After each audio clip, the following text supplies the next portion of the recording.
Hello everyone, my name is BatNobiX, and today I wanted to go over looking at how progression works in level design.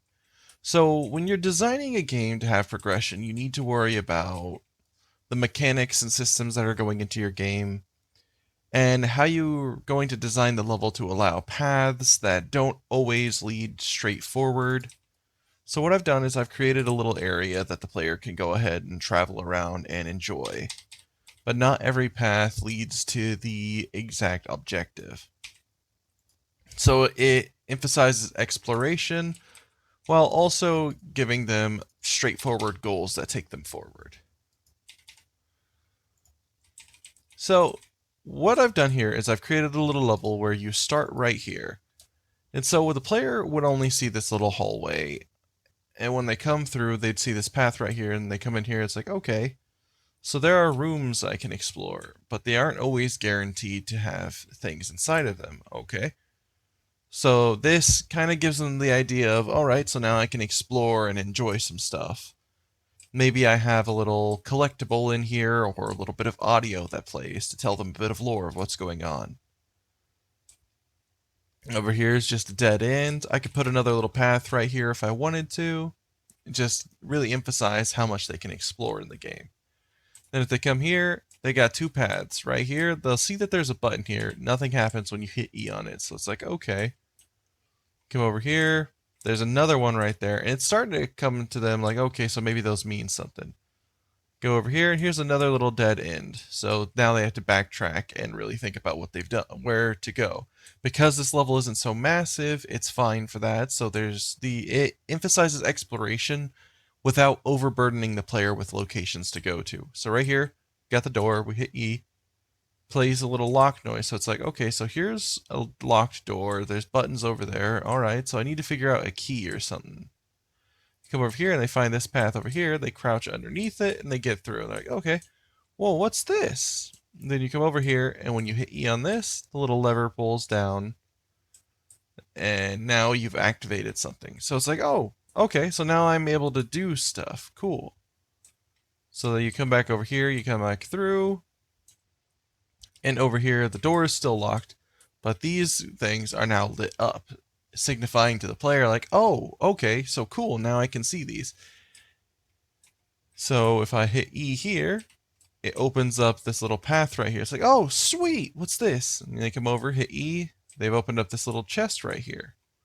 So now they can grab the item from it, and now they've got the first collectible in the game. So now the player has been rewarded for their exploration and also given something to enjoy.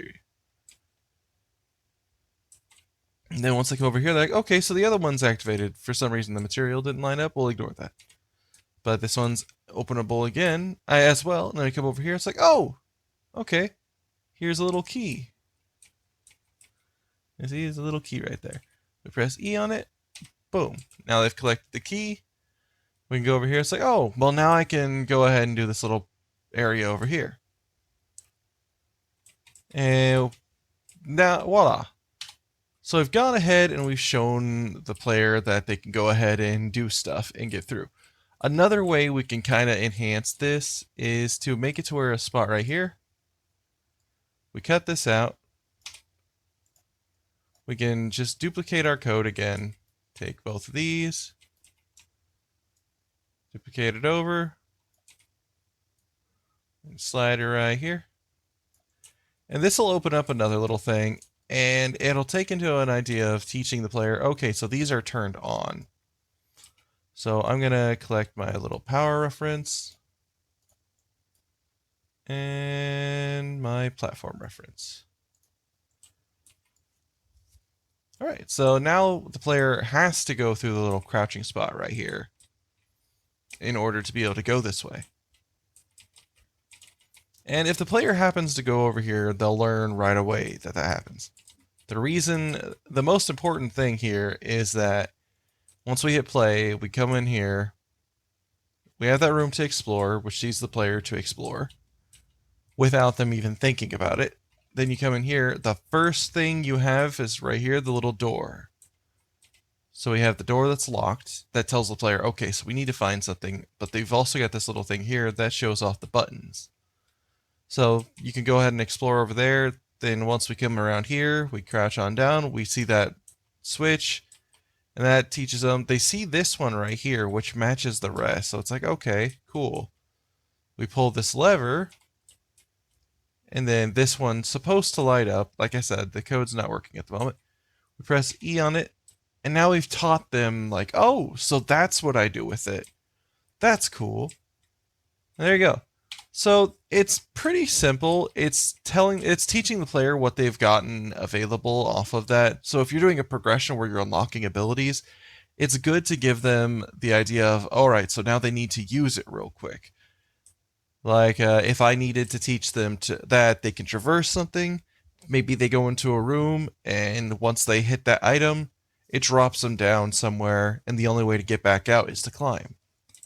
So they go through and now they get to climb through and get back out. The reason I wanted to go over this is it's important to keep in mind that once you've activated stuff, so if I really wanted to, I could make this.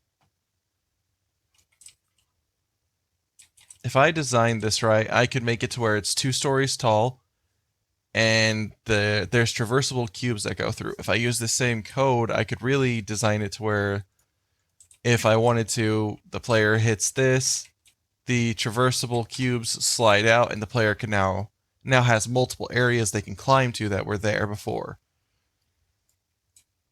And an idea for that is pretty simple. We'll build one real quick.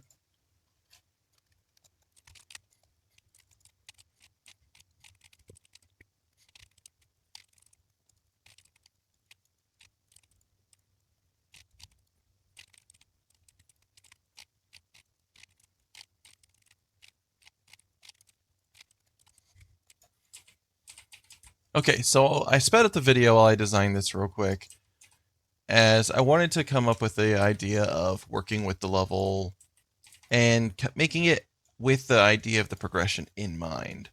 So the idea is that you can climb later on in the game, so I needed to design the level with that in mind.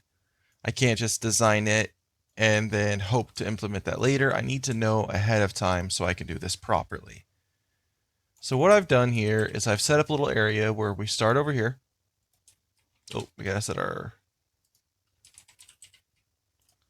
We start over here. It's pretty simple. We come over. We look around.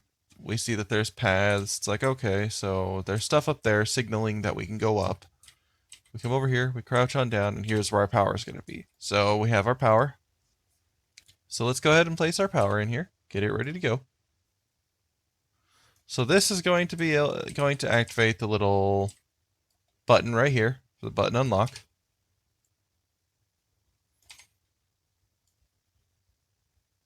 And of course, the button unlock wouldn't really be necessary, but I don't have time to recode the code just to work with it real quick. And then right here. Turn it around. I designed it to be thick enough for this to fit inside of without looking too bad. So put it right here. And we put a traversable cube right at the bottom of this. So, and traversable, there we go. We grab our traversable cube. We slide it over. And we make sure it's usable. So there we go. Now everything is in position. We just need to put it all together. There we go. So with all this in mind, the player starts, they don't know anything about the game. Maybe you have an area where you teach them the mechanics and stuff. We come over here. We've been shown by if we look around that there's a path up there. The 2 little spots right there look different than the rest. We see this button right here. It's like, okay. So I need to be able to do stuff to allow something else. So we come over here, we pull the little lever, and that unlocks the little thing over here. So keeping this in mind, we could have gone through a massive entire little area before this ability is unlocked. So now we come over here, and we can hit this button right here. It slides out the thing, and an area that we had designed from the beginning is now accessible. So the idea is to set up an area and design it with the future unlockable abilities in mind. So everything you start with is not everything you're going to have by the end of the game. So keep these puzzles in mind and these setups in mind when you're designing it. That's why it's so crucial to come up with either a game design document or at least the list of mechanics you're going to have in your game when you're doing the design or even before you've got the design started. So that way, when you're going through, they're already set up and you've got them ready to go before you even get to the point of placing your models around. So yeah, I know this was a rather simple little idea, but it's something that goes over some people's heads ahead,